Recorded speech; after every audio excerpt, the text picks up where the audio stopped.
ಈಗ ಸಮ್ಮೇಳನ ಅಧ್ಯಕ್ಷರಾದ ಕವಿಗಳು ಹಾಗೂ ಪತ್ರಕರ್ತರಾದ ಡಾಕ್ಟರ್ ನಾಗವೀಣ ಮಂಜುನಾಥ್ ರವರು ಸಮ್ಮೇಳನ ಅಧ್ಯಕ್ಷರ ನುಡಿಗಳನ್ನಾಡಬೇಕೆಂದು ಕೇಳಿಕೊಳ್ಳುತ್ತೇನೆ.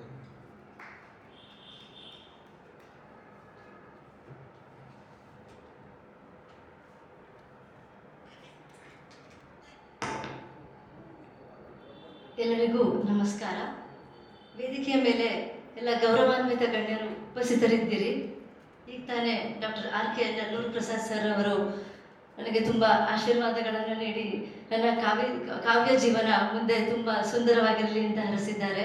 ಅವರಿಗೆ ತುಂಬ ಹೃದಯದ ಧನ್ಯವಾದಗಳು.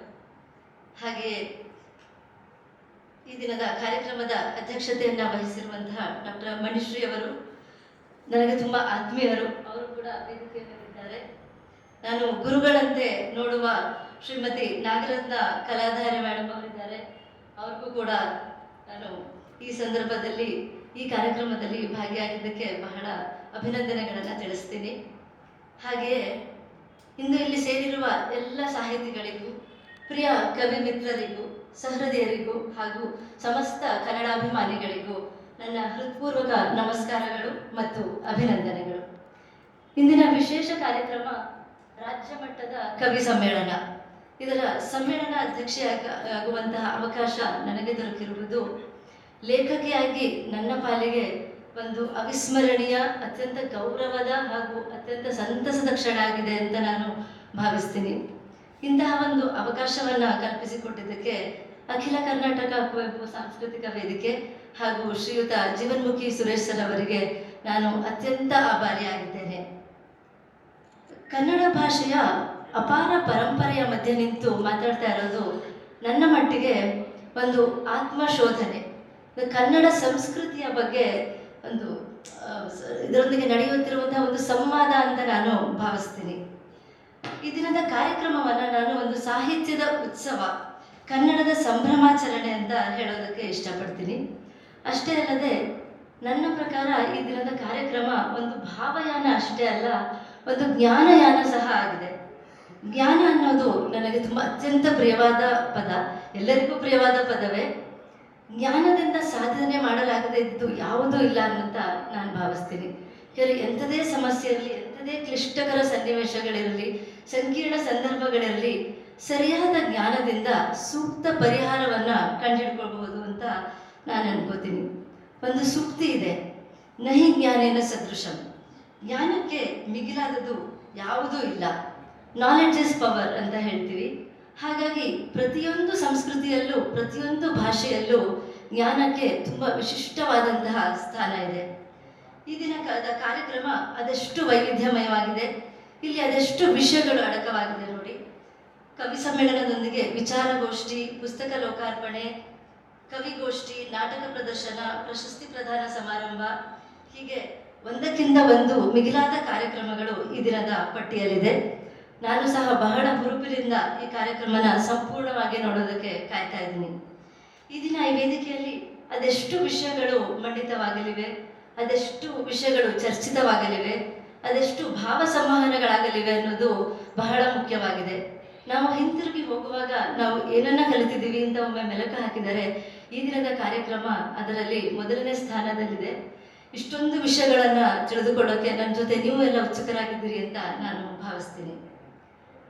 ಈ ಸಂದರ್ಭದಲ್ಲಿ ವಿಶೇಷವಾಗಿ ಕವಿ ಸಮ್ಮೇಳನದ ಮಹತ್ವದ ಬಗ್ಗೆ ಹಾಗೂ ಕಾವ್ಯ ಚಿಂತನಾ ಗೋಷ್ಠಿಯ ಬಗ್ಗೆ ಕೆಲವು ಮಾತುಗಳನ್ನು ಹೇಳೋದಕ್ಕೆ ಇಷ್ಟಪಡ್ತೀನಿ. ಈ ಕವಿ ಸಮ್ಮೇಳನಗಳು ಕನ್ನಡ ಸಾಹಿತ್ಯದ ಬೆಳವಣಿಗೆಯಲ್ಲಿ ಬಹಳ ಮುಖ್ಯವಾದ ಪಾತ್ರವನ್ನು ವಹಿಸ್ತವೆ. ಯಾಕೆಂದರೆ ಇಲ್ಲಿ ಹಿರಿಯ ಕವಿಗಳ ಒಂದು ಅನುಭವ ಹಾಗೂ ಒಂದು ಯುವ ಪೀಳಿಗೆಯ ಕವಿಗಳ ಸೃಜನಶೀಲತೆ ಒಟ್ಟಿಗೆ ಸೇರುತ್ತೆ. ಇಂತಹ ಚರ್ಚೆಗಳು ಕವಿಗಳಿಗೆ ತಮ್ಮ ಸೃಜನಶೀಲತೆಯನ್ನು ವಿಸ್ತರಿಸಿಕೊಳ್ಳಲು ತುಂಬ ಸಹಾಯಕವಾಗುತ್ತದೆ. ಅದಲ್ಲದೆ ಯುವ ಪೀಳಿಗೆಯ ಕವಿಗಳಿಗೆ ಇಂತಹ ಕಾರ್ಯಕ್ರಮಗಳು ಒಂದು ಪಾಠಶಾಲೆಯಂತೆ. ಯಾಕೆಂದರೆ ಇಲ್ಲಿ ಹಿರಿಯ ಕವಿಗಳ ಅನುಭವ ಮತ್ತು ಅವರ ದೃಷ್ಟಿಕೋನ ಯುವ ಪೀಳಿಗೆಯ ಸಾಹಿತಿಗಳಿಗೆ ಮಾರ್ಗದರ್ಶನ ನೀಡುತ್ತದೆ. ಹಾಗಾಗಿ ಇಂತಹ ಸಮ್ಮೇಳನಗಳು ಕೇವಲ ಸಾಹಿತ್ಯ ಕಾರ್ಯಕ್ರಮಗಳಲ್ಲ, ಅವು ಸಮಾಜದ ಚಿಂತನೆ, ಸಂಸ್ಕೃತಿ ಹಾಗೂ ಭಾಷೆಯನ್ನು ಜೀವಂತವಾಗಿಟ್ಟುಕೊಳ್ಳಬಲ್ಲಂತಹ ಸಾಂಸ್ಕೃತಿಕ ಚಳುವಳಿಗಳಾಗಿವೆ ಅಂತ ನಾನು ಭಾವಿಸ್ತೀನಿ. ಕಾವ್ಯ ಎಂದರೆ ಅದು ಕೇವಲ ಪದಗಳ ಸಂಯೋಜನೆ ಅಲ್ಲ, ಅದು ಮನಸ್ಸಿನ ಅನುಭವಗಳ ಸಂಕೇತ, ಚಿಂತನೆಯ ಹರಿಕಾರ. ಕವಿ ತನ್ನ ಸುತ್ತಮುತ್ತಲಿನ ಬದುಕನ್ನು, ಸಮಾಜದಲ್ಲಿರುವ ನೋವು, ನಲಿವು, ದುಃಖ, ದುಮ್ಮಾನ, ಹಲವಾರು ಭಾವನೆಗಳನ್ನು, ಪ್ರಕೃತಿ ಸೌಂದರ್ಯ, ಮಾನವೀಯ ಮೌಲ್ಯ, ಹೀಗೆ ಮಿತಿ ಇಲ್ಲದ ಎಷ್ಟೊಂದು ವಿಷಯಗಳನ್ನು ಸಹೃದಯರೊಂದಿಗೆ ನೇರವಾಗಿ ಹಂಚಿಕೊಳ್ಳುವಂತಹ ವೇದಿಕೆಯೇ ಕವಿ ಸಮ್ಮೇಳನ. ಇನ್ನು ಕಾವ್ಯ ಚಿಂತನಾ ಗೋಷ್ಠಿಗಳ ಬಗ್ಗೆ ಹೇಳಬೇಕಂದ್ರೆ, ಕನ್ನಡ ಸಾಹಿತ್ಯದ ಭವಿಷ್ಯವನ್ನ ರೂಪಿಸುವಲ್ಲಿ ಇವು ಬಹುಮುಖ್ಯ ಭೂಮಿಕೆಯನ್ನ ವಹಿಸ್ತವೆ. ಯಾಕೆಂದ್ರೆ ಇಲ್ಲಿ ನಡೆಯುವಂತಹ ಸಂವಾದಗಳು ಸಮಾಜಕ್ಕೆ ಹೊಸ ದಿಕ್ಕನ್ನ ತೋರಿಸ್ತವೆ. ಇವು ಕಾವ್ಯವನ್ನ ಕೇವಲ, ಬಹಳ ಜನರು ಕಾವ್ಯವನ್ನ ಭಾವನೆಗೆ ಹೋಲಿಸ್ತಾರೆ, ಆದರೆ ಇಂತಹ ಕಾವ್ಯ ಚಿಂತನಾ ಗೋಷ್ಠಿಗಳು ಕಾವ್ಯವನ್ನ ಭಾವ ಮಟ್ಟದಿಂದ ಚಿಂತನಾ ಮಟ್ಟಕ್ಕೆ ಕೊಂಡೊಯ್ಯುವಲ್ಲಿ, ಅದರ ಬಗ್ಗೆ ಯೋಚಿಸುವಲ್ಲಿ ಎಲ್ಲರನ್ನ ಪ್ರೇರೇಪಿಸುತ್ತದೆ. ಇಂದಿನ ತಂತ್ರಜ್ಞಾನ ಯುಗದಲ್ಲಿ ಸಹ ಸಾಹಿತ್ಯದ ಪಾತ್ರ ಇನ್ನಷ್ಟು ಮಹತ್ವದಾಗಿದೆ.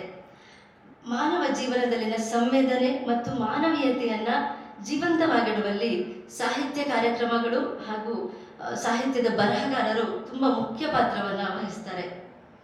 ಇಂತಹ ಕಾವ್ಯ ಚಿಂತನಾ ಗೋಷ್ಠಿಗಳು ಕವಿಗಳನ್ನ ಆಲೋಚಿಸಲು ಪ್ರೇರೇಪಿಸುತ್ತವೆ, ಓದುಗರನ್ನ ಪ್ರಶ್ನಿಸಲು ಪ್ರೇರೇಪಿಸುತ್ತವೆ ಹಾಗೂ ಸಮಾಜವನ್ನು ಸಂವೇದನಾಶೀಲರನ್ನಾಗಿರಿಸಲು ಸಹಾಯ ಮಾಡುತ್ತದೆ.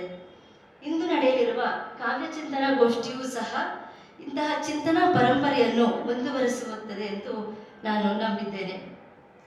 ಇಂತಹ ಕವಿ ಸಮ್ಮೇಳನಗಳ ಚಿಂತನಾ ಗೋಷ್ಠಿಗಳ ಮಹತ್ವವನ್ನು ನಾವು 3 ಪ್ರಮುಖ ಆಯಾಮಗಳಲ್ಲಿ ನೋಡಬಹುದು. ಮೊದಲನೇದಾಗಿ ಭಾಷೆ ಮತ್ತು ಸಾಹಿತ್ಯದ ಉಳಿವು. ಭಾಷೆಯ ಉಳಿವು ಕೇವಲ ಪುಸ್ತಕಗಳಿಂದ ಮಾತ್ರ ಸಾಧ್ಯವಲ್ಲ, ಅದು ನಮ್ಮೆಲ್ಲರ ಮಾತಿನಲ್ಲಿ, ಸಂವಾದದಲ್ಲಿ ಮತ್ತು ಇಂತಹ ಸಾಂಸ್ಕೃತಿಕ ಕಾರ್ಯಕ್ರಮಗಳಲ್ಲಿ ಜೀವಂತವಾಗಿರುತ್ತದೆ ಅಂತ ಭಾವಿಸ್ತೀನಿ. ಕವಿ ಸಮ್ಮೇಳನಗಳು ಕನ್ನಡ ಭಾಷೆಯನ್ನು ಬೆಳೆಸುವ ಮಹತ್ವದ ವೇದಿಕೆಗಳಾಗಿವೆ. ಇಲ್ಲಿ ಕಾವ್ಯವನ್ನು ಕೇಳುವ ಮೂಲಕ ಜನರು ಭಾಷೆಯ ಸೌಂದರ್ಯವನ್ನ ಆಸ್ವಾದಿಸ್ತಾರೆ. ಇನ್ನು ಎರಡನೆಯದಾಗಿ ಕವಿ ಸಮ್ಮೇಳನಗಳು ಹೊಸ ಪ್ರತಿಭೆಗಳ ಬೆಳವಣಿಗೆಗೆ ಕಾರಣವಾಗಿದೆ. ಯಾಕೆಂದರೆ ಇವು ಸಮಾಜದ ಮನಸ್ಸಿನ ಕನ್ನಡಿಗಳಾಗಿದೆ. ಕಾವ್ಯವು ಕೇವಲ ಮನರಂಜನೆಗಾಗಿ ಮಾತ್ರ ಅಲ್ಲ, ಅವು ಸಮಾಜದಲ್ಲಿ ಪ್ರಶ್ನಿಸುವ ಮನಸ್ಸುಗಳನ್ನು ಹುಟ್ಟುಹಾಕ್ತವೆ, ಮೌಲ್ಯಗಳನ್ನು ನೆನಪಿಸುತ್ತವೆ ಹಾಗೂ ಹೊಸ ಕನಸುಗಳನ್ನು ಕಟ್ಟಿಕೊಡ್ತವೆ. ಈ ಕಾವ್ಯ ಚಿಂತನೆಗಳು, ಹಾಗಾಗಿ ಇಂಥ ಕಾರ್ಯಕ್ರಮಗಳು ಕೇವಲ ಸಾಹಿತ್ಯ ಕಾರ್ಯಕ್ರಮಗಳಲ್ಲ, ನಮ್ಮ ಸಂಸ್ಕೃತಿಯ ಜೀವನಾಡಿಗಳಾಗಿವೆ ಅಂತ ಹೇಳೋದಕ್ಕೆ ಇಷ್ಟಪಡ್ತೀನಿ. ಇವತ್ತು ಕವಿಗೋಷ್ಠಿಯಲ್ಲಿ ಭಾಗವಹಿಸುವ ಪ್ರತಿಯೊಬ್ಬ ಕವಿಯು ತನ್ನ ಭಾವನೆಯ ಮೂಲಕ ಕಾವ್ಯವನ್ನ ಎಲ್ಲರೊಂದಿಗೆ ಹಂಚಿಕೊಳ್ಳಲಿದ್ದಾರೆ. ಅವರೆಲ್ಲರ ಪ್ರಯತ್ನವು ನಮ್ಮ ಕಾವ್ಯ ಜಗತ್ತನ್ನ ಶ್ರೀಮಂತಗೊಳಿಸಲಿದೆ. ಹಾಗೂ ಅನೇಕ ಕವಿಗಳು ತಮ್ಮ ಸಾಹಿತ್ಯ ಜೀವನವನ್ನ ಕಾವ್ಯ ಸಮ್ಮೇಳನಗಳಿಂದ, ಚಿಂತಕರ ಚಾವಡಿಗಳಿಂದಲೇ ಆರಂಭಿಸಿರುತ್ತಾರೆ. ತಮ್ಮ ಭಾವನೆಗಳನ್ನ, ಅನುಭವಗಳನ್ನ ಸಹೃದಯರೊಂದಿಗೆ ಹಂಚಿಕೊಂಡಾಗ ಅವರ ಆತ್ಮವಿಶ್ವಾಸ ಹೆಚ್ಚಾಗುತ್ತದೆ. ಅದಲ್ಲದೆ ಹಿರಿಯ ಕವಿಗಳ ಅನುಭವ ಹಾಗೂ ಪ್ರೋತ್ಸಾಹ ಅವರ ಕಾವ್ಯ ಜೀವನವನ್ನ ಮತ್ತಷ್ಟು ಸುಂದರವಾಗಿ ಮಾಡುತ್ತದೆ, ಅವರಿಗೆ ಒಂದು ಪ್ರೇರಣೆಯನ್ನು ನೀಡುತ್ತದೆ. ಹಾಗಾಗಿ ಕವಿ ಸಮ್ಮೇಳನಗಳು ಸಾಹಿತ್ಯ ಪರಂಪರೆಯನ್ನ ಒಂದು ಪೀಳಿಗೆಯಿಂದ ಮತ್ತೊಂದು ಪೀಳಿಗೆಗೆ ಸಾಗಿಸುವಂತಹ ಸೇತುವೆಗಳಾಗಿವೆ ಅಂತ ನಾನು ಹೇಳೋದಕ್ಕೆ ಇಷ್ಟಪಡ್ತೀನಿ. ಮೂರನೇದಾಗಿ ಇವು ಸಮಾಜದ ಚಿಂತನೆಗೆ ದಿಕ್ಕು ತೋರಿಸ್ತವೆ. ಇನ್ನು ಕನ್ನಡ ಸಾಹಿತ್ಯ ಇತಿಹಾಸವನ್ನು ನೋಡಿದ್ರೆ ಕಾವ್ಯ ಮತ್ತು ಚಿಂತನೆ ಒಂದಕ್ಕೊಂದು ಬೆಸೆದುಕೊಂಡಿದೆ. ಕನ್ನಡ ಸಾಹಿತ್ಯದ ಇತಿಹಾಸವು ಬಹಳ ಸಮೃದ್ಧವಾಗಿದೆ. ಆದಿಕವಿಗಳಾದ ರನ್ನ, ಜನ್ನರಿಂದ ಹಿಡಿದು ಇಂದಿನವರೆಗೂ ಕವಿಗಳು ಅದನ್ನು ಸಮೃದ್ಧಗೊಳಿಸುತ್ತಲೇ ಸಾಗಿದ್ದಾರೆ. ಆದಿಪುರಾಣ ಹಾಗೂ ವಿಕ್ರಮಾರ್ಜುನ ವಿಜಯದಲ್ಲಿ ನಮ್ಮ ಕನ್ನಡ ಸಾಹಿತ್ಯದ ಆರಂಭಿಕ ವೈಭವವನ್ನು ನೋಡೋದಾದ್ರೆ, ಇನ್ನು ವಚನ ಸಾಹಿತ್ಯ ಒಂದು ಚಳುವಳಿಯ ಘಟ್ಟ. ಅದು ಇಲ್ಲಿ ಸಮಾನತೆಯನ್ನ ಸಮಾಜದಲ್ಲಿ ಒಂದು ಹರಡುವಂತಹ ಒಂದು ವಿಶಿಷ್ಟ ಕೆಲಸ ನಡೆಯುತ್ತೆ. ಒಂದು ಕಾರ್ಯತತ್ಪರತೆಯ ಬಗ್ಗೆ ಒಂದು ಜನರಲ್ಲಿ ಒಂದು ಜಾಗೃತಿಯನ್ನ ಮೂಡಿಸುವಂತಹ ಕಾರ್ಯಗಳು ನಡೆಯುತ್ತವೆ. ಬಸವಣ್ಣನ ವಚನಗಳಲ್ಲಿ ಅದು ಕೇವಲ ಕಾವ್ಯವಷ್ಟೇ ಅಲ್ಲ, ಅದರೊಳಗೆ ಬೆಸೆದುಕೊಂಡಿರುವ ಆಳವಾದ ಚಿಂತನೆ ಇದೆ. ಇಂದಿನ ಆಡಂಬರದ, ಅಬ್ಬರದ, ಮೈಗಳ್ಳತನದ ಬದುಕಿನಲ್ಲಿ ಉಳ್ಳವರು ಶಿವಾಲಯವ ಮಾಡುವರು, ನಾನೇನು ಮಾಡಲಿ ಬಡವನಯ್ಯ, ಎನ್ನ ಕಾಲೇ ಕಂಬ, ದೇಹವೇ ದೇಗುಲ, ಶಿರಹುನ್ನ ಕಳಶವಯ್ಯ ಎನ್ನುವಲ್ಲಿ ಎಂತಹ ಸರಳತೆ ಇದೆ. ಬದುಕನ್ನ ಸುಂದರವನ್ನಾಗಿಸಲು ಹೊರಗಿನ ಸಲಕರಣೆಗಳು ಬೇಕಿಲ್ಲ ಅನ್ನೋದನ್ನ ಎಷ್ಟು ಸುಂದರವಾದ ಪರಿಕಲ್ಪನೆಯೊಂದಿಗೆ ಕಟ್ಟಿಕೊಟ್ಟಿದೆ. ಕಾಯಕವೇ ಕೈಲಾಸ ಎನ್ನುವಲ್ಲಿ ಪ್ರಾಮಾಣಿಕ ದುಡಿಮೆಯ ಮಹತ್ವ ಎಷ್ಟಿದೆ, ಅದು ಇಂದಿಗೂ ಪ್ರಸ್ತುತ. ಒಂದು ಉತ್ತಮ ಸಮಾಜದ ನಿರ್ಮಾಣಕ್ಕೆ ನಾವು ಹೆಚ್ಚಿನದೇನನ್ನೂ ಮಾಡಬೇಕಾಗಿಲ್ಲ. ಎಲ್ಲರೂ ಅವರವರ ಕೆಲಸಗಳನ್ನು ದಕ್ಷತೆಯಿಂದ, ನಿಷ್ಠೆಯಿಂದ, ಬದ್ಧತೆಯಿಂದ, ಪ್ರಾಮಾಣಿಕತೆಯಿಂದ ಮಾಡಿದರೆ ಸಾಕು, ಅಲ್ಲಿ ಒಂದು ಉತ್ತಮ ಸಮಾಜ ನಿರ್ಮಾಣವಾಗುತ್ತದೆ, ಒಂದು ಸ್ವಾಸ್ಥ್ಯ ಸಮಾಜ ನಿರ್ಮಾಣವಾಗುತ್ತದೆ. ಇನ್ನು ಅಕ್ಕ ಮಹಾದೇವಿಯ ವಚನಗಳು ಆತ್ಮಶೋಧನೆಯ ಚಿಂತನೆಯ ಮಹತ್ವವನ್ನು ತಿಳಿಸ್ಕೊಡುತ್ತೆ. ಅಲ್ಲಮ ಪ್ರಭುಗಳು ಹೇಳ್ತಾರೆ, ಅಗ್ನಿಯ ಸುಡುವಲ್ಲಿ, ಉದಕವ ತೊಳೆವಲ್ಲಿ, ವಾಯುವ ಮೆಟ್ಟಿ ಅಂದರೆ ಗಾಳಿಯ ಒಡೆಯುವಲ್ಲಿ, ಆಕಾಶವ ಮಡಚುವಲ್ಲಿ, ಇವುಗಳ ಒಳಗಿರುವ ತತ್ವವನ್ನು ಅರಿಯದೆ ಗುಹೇಶ್ವರನನ್ನು ಹೇಗೆ ತಿಳಿಯುವೆ. ಎಂತಹ ಸಾರವಿದೆ, ತತ್ವವಿದೆ, ದಾರ್ಶನಿಕತೆ ಇದೆ ಇಲ್ಲಿ. ಇನ್ನು ಶರೀಫರು ನಾನಾರೆಂಬುದು ನಾನಲ್ಲ ಎನ್ನುವಲ್ಲಿ ಎಂತಹ ಗೂಢಾರ್ಥ ಇದೆ. ಇದೊಂದು ಸಮುದ್ರ ಮಂಥನದಂತೆ ಬಗೆದಷ್ಟು ಬಗೆದಷ್ಟು ಇನ್ನು ಒಂದು ಸುಂದರವಾದ ಮುತ್ತುರತ್ನಗಳೇ ದೊರೆಯುತ್ತವೆ. ಒಂದು ಸಮಾಜದ ಬೆಳವಣಿಗೆಯನ್ನು ಕಾಣಬೇಕಾದರೆ, ಒಂದು ಸಮಾಜ ಉತ್ತಮವಾಗಬೇಕಾದರೆ ಬರೀ ಹೇಳುವ ಮಹನೀಯರಿದ್ದರೆ ಸಾಲದು, ಕೇಳುವ ಕಿವಿಗಳಿದ್ದರೆ ಸಾಲದು, ಅದನ್ನು ಅರಿತು ಮುನ್ನಡೆಸುವ ಮನಸ್ಸುಗಳು ಬೇಕು. ಈ ನಿಟ್ಟಿನಲ್ಲಿ ಸರ್ವಜ್ಞರ ತ್ರಿಪದಿಯ ಸಾಲುಗಳು ನನಗೆ ನೆನಪಿಗೆ ಬರುತ್ತವೆ. ತಿಳಿದವನು ಹೇಳಿದರೆ ಸಾಲದು, ತಿಳಿಯದವನು ಕೇಳಿದರೆ ಸಾಲದು, ತಿಳಿಯುವ ಮನಸ್ಸಿದ್ದರೆ ಜ್ಞಾನವು ಬೆಳೆಯುತ್ತದೆ. ಎಷ್ಟು ಸುಂದರವಾಗಿ ಒಂದು ಚಿಂತನಾಶೀಲ ಸಮಾಜ ಹೇಗೆ ಸೃಷ್ಟಿಯಾಗುತ್ತದೆ ಅನ್ನೋದನ್ನ ಹೇಳಿದರೆ, ಚಿಂತೆ ಇದ್ದರೆ ಚಿಂತನೆ ಮಾಡಿ ಎನ್ನುವ ಮಾತಿದೆ. ಹೀಗೆ ವಿವಿಧ ಕಾಲಮಾನಗಳಲ್ಲಿ, ವಿವಿಧ ಘಟ್ಟಗಳಲ್ಲಿ ನಮ್ಮ ಕವಿಗಳು ಸಾಮಾಜಿಕ ಚಿಂತನಾಶೀಲತೆಯನ್ನ, ಸಂವೇದನಾಶೀಲತೆಯನ್ನ ಬೆಳೆಸುತ್ತಲೇ ಸಾಗಿದ್ದಾರೆ. ಕನ್ನಡ ಸಾಹಿತ್ಯವನ್ನ ಇನ್ನಷ್ಟು ಉತ್ಕೃಷ್ಟಗೊಳಿಸುತ್ತಲೇ ಸಾಗಿದ್ದಾರೆ. ದಾಸ ಸಾಹಿತ್ಯವನ್ನ ನೋಡಿದ್ರೆ ಅದೊಂದು ಭಕ್ತಿ ಪರಂಪರೆಯ ಯುಗ. ಕನಕದಾಸರು, ಪುರಂದರದಾಸರು ಹಾಗೂ ಅವರ ಸಮಕಾಲೀನರು ಭಕ್ತಿಯ ಮೂಲಕ ಮಾನವೀಯ ಮೌಲ್ಯಗಳನ್ನು ಜನರಿಗೆ ತಿಳಿಸುವ ಪ್ರಯತ್ನವನ್ನ ಮಾಡಿದರು. ನಮ್ಮದೇ ಸಾಹಿತ್ಯ ಕಾಲದಲ್ಲಿಯೂ ಸಹ ಕವಿಗಳು ಸಾಹಿತ್ಯಕ್ಕೆ ಹೊಸ ಚೈತನ್ಯವನ್ನು ತುಂಬಿದರು. ನಾನು ಅತಿಯಾಗಿ ಓದಿದ, ಅತಿಯಾಗಿ ಪ್ರೀತಿಸಿದ ಹಾಗೂ ಅತಿಯಾಗಿ ಧ್ಯೇನಿಸಿದ ಕಾವ್ಯಶಕ್ತಿ ಅಂದರೆ ಅದು ಕುವೆಂಪು ಅವರು. ವಿಶ್ವಮಾನವ ಸಂದೇಶವನ್ನು ಸಾರುತ್ತಲೇ ಸಮಾಜದ ಓರೆಕೋರೆಗಳನ್ನು ಟೀಕಿಸಿದ ದಿಟ್ಟತನವನ್ನು ತೋರಿಸಿದವರು. ಎಲ್ಲ ಕವಿಗಳಿಗೂ ಒಂದು ಆರಂಭದ ದಿನ ಇದ್ದೇ ಇರುತ್ತದೆ. ಕಾವ್ಯ ಅವರನ್ನು ಕೈ ಬೀಸಿ ಕರೆದು, ಕೈ ಹಿಡಿದು ಮುನ್ನಡೆಸುತ್ತದೆ. ಮುಂದಿನ ಪಯಣ ಅವಿಸ್ಮರಣೀಯ.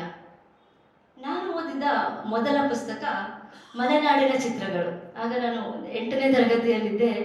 ಆ ಪುಸ್ತಕದಿಂದ ನಾನು ಬಹಳ ಬಹಳ ಪ್ರಭಾವಿತಳಾಗಿದ್ದೆ. ಆ ಪುಸ್ತಕವನ್ನು 7-8 ಬಾರಿ ಓದಿದ್ದೆ. ಸೊ ಓದುವುದು ಹವ್ಯಾಸವಾಗಿದ್ದು ಹುಚ್ಚಾಗಿ ಮಾರ್ಪಟ್ಟಿದ್ದು ಆ ದಿನಗಳಲ್ಲೇ ಅಂತ ಅನಿಸುತ್ತೆ. ಆ ಪುಸ್ತಕವನ್ನು 7-8 ಬಾರಿ ಓದಿ ಎಷ್ಟು ಪ್ರಭಾವಿತಳಾಗಿದ್ದೆ ಅಂದರೆ, ನಾನು ಕವಿಮನೆಯಲ್ಲೇ ವಾಸ ಮಾಡಬೇಕು, ದಿನನಿತ್ಯ ಕವಿಶಾಲದಲ್ಲಿ ಕುಳಿತು ಮೋಡಗಳ ಚಿತ್ತಾರವನ್ನು ನೋಡಬೇಕು, ಬರೆಯುತ್ತಲೇ ಇರಬೇಕು, ಓದುತ್ತಲೇ ಇರಬೇಕು ಅಂತ ಕನಸನ್ನು ಕಂಡ ದಿನಗಳು ಅವು. ಆ ದಿನಗಳಲ್ಲೇ ನಾನು ಕೆಲವು ಸಾಲುಗಳನ್ನು ಓದಿದ್ದೆ.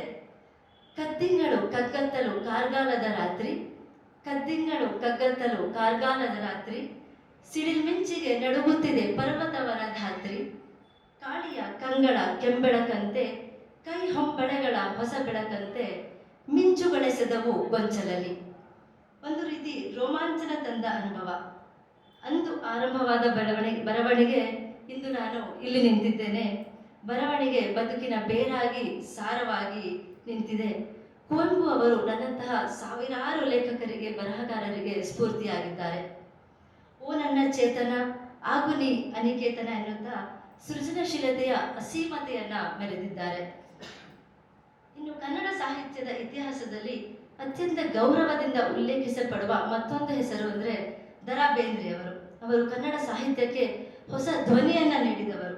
ಅವರ ನಾಕುತಂತಿ, ಸಖಿಗೀತ ಮುಂತಾದವು ಸಾಹಿತ್ಯ ಲೋಕದ ರತ್ನಗಳು ಅಂತಲೇ ಹೇಳಬಹುದು. ದೇಹ, ಮನಸ್ಸು, ಆತ್ಮ, ವಿಶ್ವ ಈ 4 ತಂತಿಗಳಿಂದ ಬದುಕಿನ ಸಂಗೀತ ಸಾಧ್ಯ ಅನ್ನೋದನ್ನ ಅವರು ಅದೆಷ್ಟು ಸುಂದರವಾಗಿ, ಸರಳವಾಗಿ ಹೇಳಿದ್ದಾರೆ. ಇನ್ನು ಮೈಸೂರಿನವಳಾದ ನಾನು ಮೈಸೂರು ಮಲ್ಲಿಗೆಯ ಕವಿ ಕೆ.ಎಸ್. ನರಸಿಂಹಸ್ವಾಮಿಯವರ ಕಾವ್ಯದ ಮಧುರತೆಯನ್ನ ಕೇಳುತ್ತಲೇ ಬೆಳೆದಿದ್ದೀನಿ. ಅವುಗಳಿನ್ನೂ ನನ್ನ ಕಿವಿಯಲ್ಲಿ ಹಾಗೆ ಗುಂಗುಡುತ್ತಲೇ ಇವೆ. ಸಾಹಿತ್ಯದಲ್ಲಿ ಆಧುನಿಕ ಚಿಂತನೆ ತಂದ ನವ್ಯ ಕಾವ್ಯದ ಪಿತಾಮಹ ಆಗಿರುವ ಅಡಿಗರ ವಿಚಾರ ಸಂಕೀರ್ಣತೆ ಅದೆಷ್ಟು ಸಮೃದ್ಧವಾಗಿದೆ. ಭೂಮಿಗೀತೆ ಇರಬಹುದು, ಆಕಾಶ ದೀಪ ಇರಬಹುದು, ಅದರಲ್ಲಿ ಅದೆಷ್ಟು ಭಾವ ಸಮೃದ್ಧತೆಯನ್ನು ನಾವು ನೋಡಬಹುದು. ತರಾಸ್ ಅವರ ದುರ್ಗಾಸ್ತಮಾನ ಮತ್ತೊಂದು ನಾನು ಓದಿದ ಬಹಳ ಬಹಳ ವಿಶಿಷ್ಟವಾದ ಕೃತಿ. ಸಾಹಿತ್ಯ ಲೋಕಕ್ಕೆ ಒಂದು ಅಭೂತಪೂರ್ವ ಕೊಡುಗೆ ಅಂತಲೇ ಹೇಳಬಹುದು. ಓದುಗರು ಕಥೆಯ ಪಾತ್ರದಲ್ಲಿ ಒಬ್ಬರಾಗಿ ನಿಲ್ಲುವಂತೆ ಭಾಸವಾಗುವಂತೆ ಮಾಡುವ ಭಾವ ಚಮತ್ಕಾರ ತರಾಸು ಅವರ ಲೇಖನಿಯಲ್ಲಿದೆ. ಏಕೆಂದರೆ ಐತಿಹಾಸಿಕ ಕಾದಂಬರಿಗಳನ್ನು ಬರೆಯೋದು ಅಷ್ಟು ಸುಲಭದ ವಿಷಯವಲ್ಲ. ಅದರ ಹಿಂದಿನ ಅಪಾರ ಜ್ಞಾನ ಹಾಗೂ ಅವರು ಕಲೆ ಹಾಕುವ ಮಾಹಿತಿ ನಿಲುಕಿಗೆ ಮೀರಿದ್ದಾಗಿದೆ. ನನ್ನ ನೆಚ್ಚಿನ ಸಾಹಿತಿಗಳಲ್ಲಿ ಶ್ರೀ ಎಸ್.ಎಲ್. ಭೈರಪ್ಪನವರು ಒಬ್ಬರು. ಕನ್ನಡ ಸಾಹಿತ್ಯದಲ್ಲಿ ಆಳವಾದ ಚಿಂತನೆ, ಭಾವ ಸಂಕೀರ್ಣತೆ ಹಾಗೂ ದಿಟ್ಟತನಕ್ಕೆ ಹೆಸರಾದವರು ಶ್ರೀ ಭೈರಪ್ಪನವರು. ಅವರ ಪರ್ವ, ದಾಟು, ಮಂದ್ರ, ಗೃಹಭಂಗ ಎಲ್ಲಕ್ಕಿಂತ ಹೆಚ್ಚಾಗಿ ಆವರಣ ಮತ್ತೆ ರೋಮಾಂಚನಗೊಳಿಸಿದ ಕೃತಿ, ಮತ್ತೆ ಮತ್ತೆ ಓದಿದ ಕೃತಿ.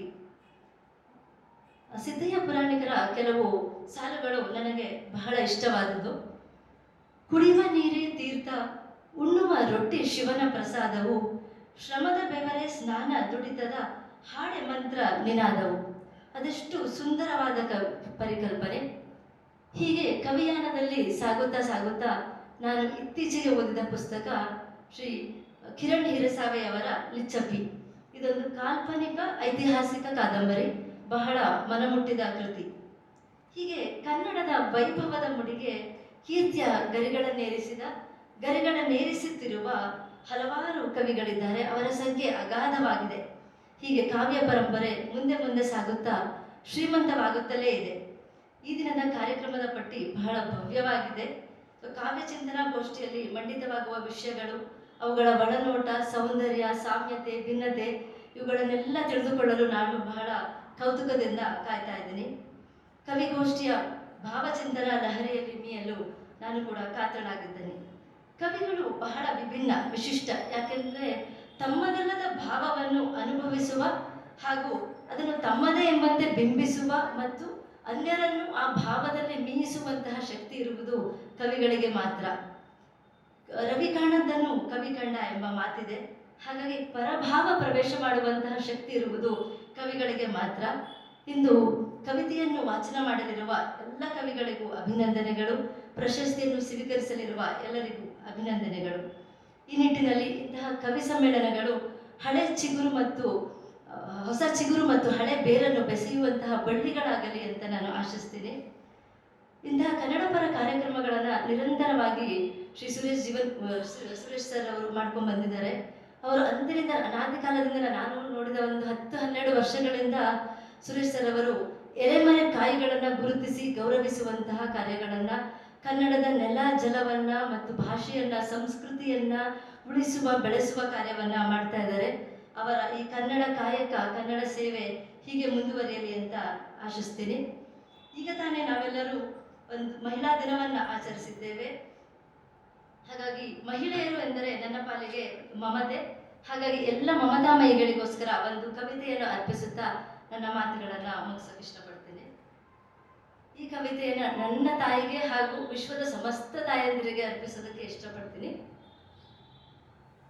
ಅಮ್ಮ ಹೇಗೆ ಮರೆಯಲಿ ನಿನ್ನ ಕೈಯ ತುತ್ತು, ಕಂದ ಎಂದು ಮುದ್ದಿಸಿ ನೀನಿಟ್ಟ ಮುತ್ತು, ನನ್ನ ಕಷ್ಟವೆಲ್ಲ ಹೊತ್ತು ಕನಸನ್ನೇ ಉತ್ತು ಬಿತ್ತು, ಹರಿದ ಸೀರೆಯುಟ್ಟು ನನಗೆ ಹೊಸದು ಬಟ್ಟೆ ಹಾಕಿದೆ, ನನ್ನ ಸುಖಗಳಲ್ಲೇ ನಿನ್ನ ದಿನಗಳನ್ನು ನೂಕಿದೆ, ನಿನ್ನ ತುತ್ತುಗಳನ್ನು ಮಿಗಿಸಿ ನನ್ನ ಹೊಟ್ಟೆ ತುಂಬಿಸಿ, ಎಂಥ ಕಷ್ಟದಲ್ಲೂ ನನ್ನ ಮಗುವೆ ಎಂದು ಮುದ್ದಿಸಿ, ನಿನ್ನ ಸುಖವನ್ನೆಲ್ಲ ತೆಯ್ದು ನನ್ನ ಕನಸುಗಳನ್ನು ನೇಯ್ದು, ಮೌನವಾಗಿ ನೋವ ತಿಂದು ಸುಖವನ್ನೆಲ್ಲ ಹಿಂಡಿ ತಂದು ನನ್ನ ಮನಸ್ಸಿಗುಣಿಸಿದೆ, ಎಷ್ಟು ಕಷ್ಟಪಟ್ಟು ನನ್ನ ನಗುವನ್ನು ಗುಣಿಸಿದೆ, ನಿನ್ನ ಮಡಿಲ ಬೆಚ್ಚನೆ ಸ್ಪರ್ಶ ಹೇಗೆ ತಾನೇ ಮರೆಯಲಿ, ನಿನ್ನ ಸನಿಹ ಬೇಕು ನನಗೆ ವರ್ಷಗಳಷ್ಟೇ ಸರಿಯಲಿ, ನನ್ನ ಮಾಡ ಕಡಲಿಗೆ ನಿನ್ನೊಡಲೆ ತೀರ, ನಾನೇನೆ ಗಳಿಸಲಿ ಅದಕ್ಕೆ ನಿನ್ನ ನೆನಪೆ ಹಾರ, ಅಮ್ಮ ನಿನ್ನ ನೆನಪೆ ಹಾರ.